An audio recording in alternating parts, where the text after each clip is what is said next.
अन्य महत्वના સમાચાર સુરતમાંથી ઉત્તરાયણમાં પ્લોટના ડખામાં પોલીસી હાજરીમાં ધીંગાણું થયું।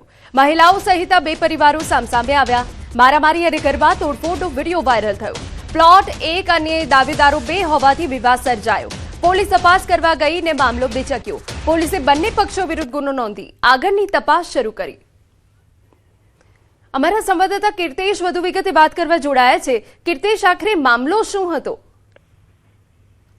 સુરતના ઉત્તરાયણ વિસ્તારની ઘટના છે, જ્યાં પ્લોટને લઈને બે પરિવારમાં ઝઘડો ચાલી રહ્યો હતો અને આ જાણકારી પોલીસને મળતા પોલીસ ઘટના સ્થળે પહોંચી હતી। એક પ્લોટને દાવેદાર બે બની બેઠા હતા અને જે રીતે આ પ્લોટ પર કબજાને લઈને મહિલા સહિત બે પરિવારો આમને સામને થઈ ગયા હતા। પોલીસની હાજરીમાં જે રીતે મારામારી કરી હતી તેના કહી શકાય ફિલ્મી દ્રશ્યો સામે આવ્યા છે। જો કે પોલીસે બંને પરિવાર વિરુદ્ધ ગુનો દાખલ કરી હાલ તપાસ શરૂ કરી છે। પણ સૌથી મહત્વની વાત છે કે બંને પરિવાર એક જ પ્લોટને લઈને પોલીસની હાજરીમાં મારામારી કરી છે। બિલકુલ, આભાર તમામ વિગતો બદલ। સમાચારમાં વાત હવે રાજકોટથી કરીએ। બે સગીર સાથે સૃષ્ટિ વિરુદ્ધ કૃત્ય થયું। રાજકોટની એક શાળામાં બનાવનો આરોપ છે। જમવાની લાલચ આપી સૃષ્ટિ વિરુદ્ધ કૃત્ય, બે યુવકોએ શોષણ કર્યાનો આક્ષેપ। આ સમગ્ર મામલે પોલીસે તપાસ શરૂ કરી છે। અમારા સંવાદદાતા હાર્દિક વધુ વિગતે વાત કરવા જોડાયા છે। હાર્દિક, શું અપડેટ આપની પાસે? જી હિના, રાજકોટની સરકારી નામાંકિત શાળામાં જે શર્મસાર કરતી ઘટના બની છે। શાળામાં અભ્યાસ કરતા એક વિદ્યાર્થી સાથે બે આરોપીઓએ 1 વર્ષ સુધી દુષ્કર્મ કર્યું છે। જમવાની લાલચ આપીને દુષ્કર્મ જે કર્યું હોય તેવું સામે આવ્યું છે। હાલ આજે સૃષ્ટિ વિરુદ્ધનું જે કૃત્ય છે તેને લઈને રાજકોટ એ ડિવિઝન પોલીસ દ્વારા તપાસ હાથ ધરવામાં આવી છે અને બે આરોપી છે તેમની અત્યારે જે છે પૂછપરછ પણ કરવામાં આવી રહી છે।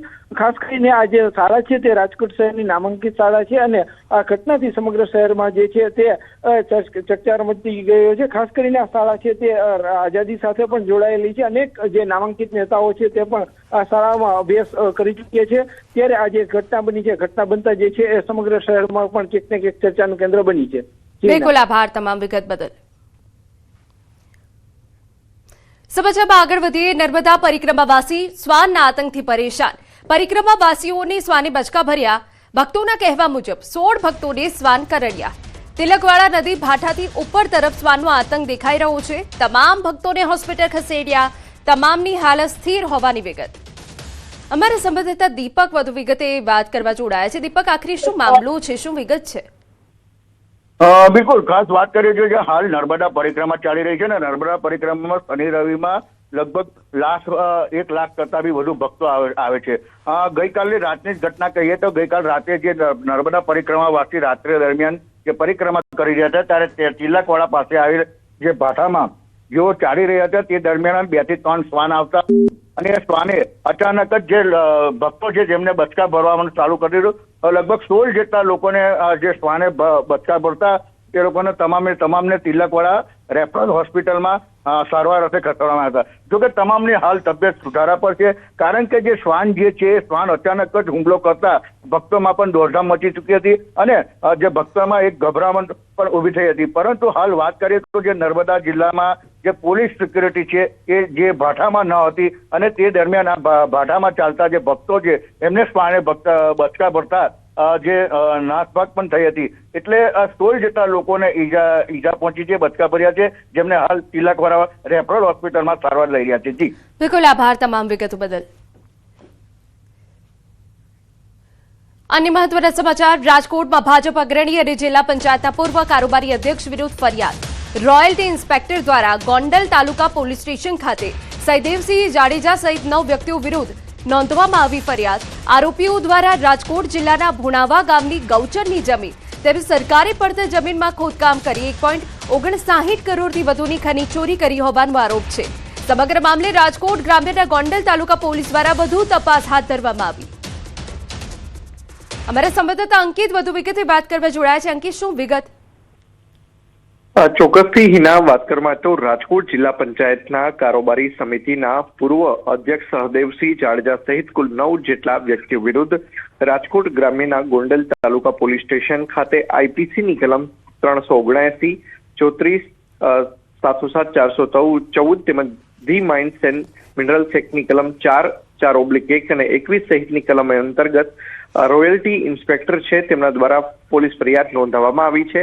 આ પોલીસ ફરિયાદમાં જે રોયલ્ટી ઇન્સ્પેક્ટર છે કિશન રાણવા તેમના દ્વારા જણાવવામાં આવ્યું છે કે સહદેવસિંહ જાડેજા સહિતના 9 વ્યક્તિઓ દ્વારા છેલ્લા 5 વર્ષથી રાજકોટ જિલ્લાના ગોંડલ તાલુકાના ભુણાવા ગામની સીમમાં આવેલી ગૌચરની જમીન તેમજ સરકારી પડતરની જમીનની અંદર ખોદકામ કરવામાં આવતું હતું ને 1,60,00,000 રૂપિયાની અંદાજિત ખનીજની ચોરી કરી હોવાનું છે તે સામે આવ્યું છે.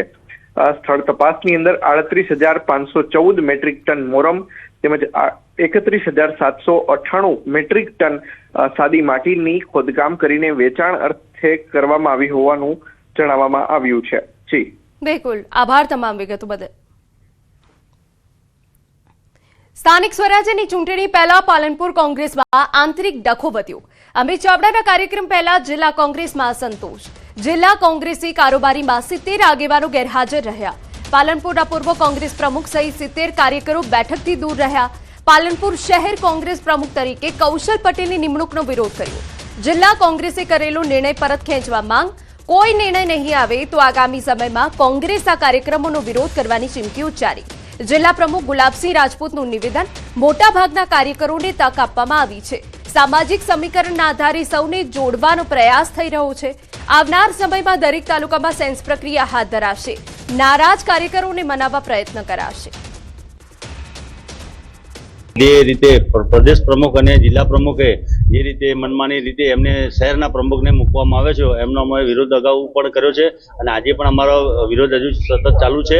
આજની અમે કારોબારીમાં અમારા તમામ 70 જે સભ્યોએ સહયોગ કરી છે એ લોકોએ તમામે આ બહિષ્કાર કર્યો છે. પાલનપુર શહેર કોંગ્રેસ સમિતિના પ્રમુખ તરીકે જે કૌશલ પટેલને મૂકવામાં આવેલો એનો જબરદસ્ત વિરોધ શહેર કોંગ્રેસ સમિતિએ કર્યો અને એ કર્યા પછી પણ જિલ્લા કોંગ્રેસ સમિતિ કે પ્રદેશ કોંગ્રેસ સમિતિ દ્વારા એનો કોઈ નિરાકરણ લાવવા માટેનો કોઈ પ્રયત્ન આજ સુધી કરવામાં આવ્યો નથી. રાજકોટના ઉપલેટામાં કોંગ્રેસી જનસભા યોજાઈ હતી. કાર્યક્રમમાં જિગ્નેશ મેવાણી, પાલ આંબલિયા, લલિત વસોયા સહિતના નેતાઓ હાજર રહ્યા. આગામી સ્થાનિક સ્વરાજ્યની ચૂંટણી પહેલા કોંગ્રેસ એક્શનમાં. મોંઘવારી, બેરોજગારી અને ખેડૂતોના પ્રશ્નોને લઈ કોંગ્રેસી સભા યોજાઈ.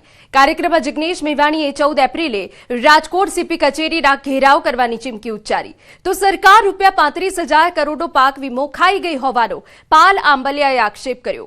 આ ઉપરાંત ભાજપના હોદ્દેદાર તેમના 200 કાર્યકર્તાઓ સાથે કોંગ્રેસમાં જોડાતા રાજકારણમાં ગરમાવો આવ્યો છે. સમાચારમાં આગળ વધે. મુખ્યમંત્રીએ પેટ્રોલ ડીઝલના અછતની અફવા અંગે નિવેદન આપ્યું. તેમણે કહ્યું કે પેટ્રોલ ડીઝલની અફવા બાદ લોકોને એટલું પેટ્રોલ આપ્યું કે લોકો સમજી ગયા કે કોઈ અછત નથી. અફવા ફેલાવવામાં અમુકને મજા આવે પણ આપણે અફવામાં દોરાવવું નહીં. નોંધનીય છે કે મુખ્યમંત્રી ભૂપેન્દ્ર પટેલ અમદાવાદના મેમનગર પહોંચ્યા હતા, જ્યાં તેમણે પ્રધાનમંત્રીના મન કી બાત કાર્યક્રમને નિહાળી. સાથે જ અહીં કાર્યકર્તાઓ સાથે વાત પણ કરી.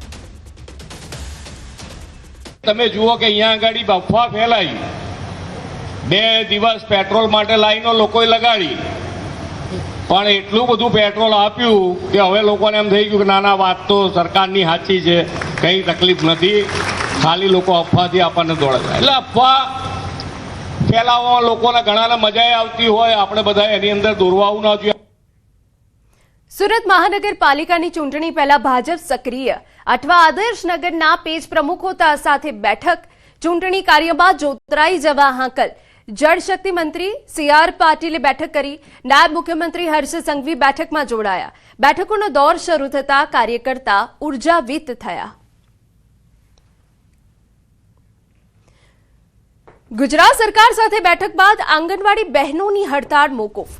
મંત્રી જીતુ વાઘાણીના બંગલે યોજાઈ મહત્વપૂર્ણ બેઠક. સરકાર તરફથી ત્વરિત ઉકેલની ખાતરી. ભારતીય મજદૂર સંઘની પ્રતિનિધિ મંડળ સાથે ભારતીય આંગણવાડી કર્મચારી મહાસંઘ સાથે ગુજરાત સરકારના 5 મંત્રીના સમૂહ સાથે બેઠક યોજાઈ હતી. જેમાં અન્ય પ્રશ્નો સાથે નવા મોબાઈલ આપવાનો મુખ્ય પ્રશ્ન, ત્વરિત ઉકેલની ખાતરી મુજબ આવતીકાલે મુખ્યમંત્રીના હસ્તે 1 લાખ આંગણવાડીની બહેનોને સ્માર્ટફોન અર્પણ કરવાનો કાર્યક્રમ મહાસંઘે આવકાર્યો. સાથે જ 1 એપ્રિલની હડતાળ મોકૂફ રખાઈ.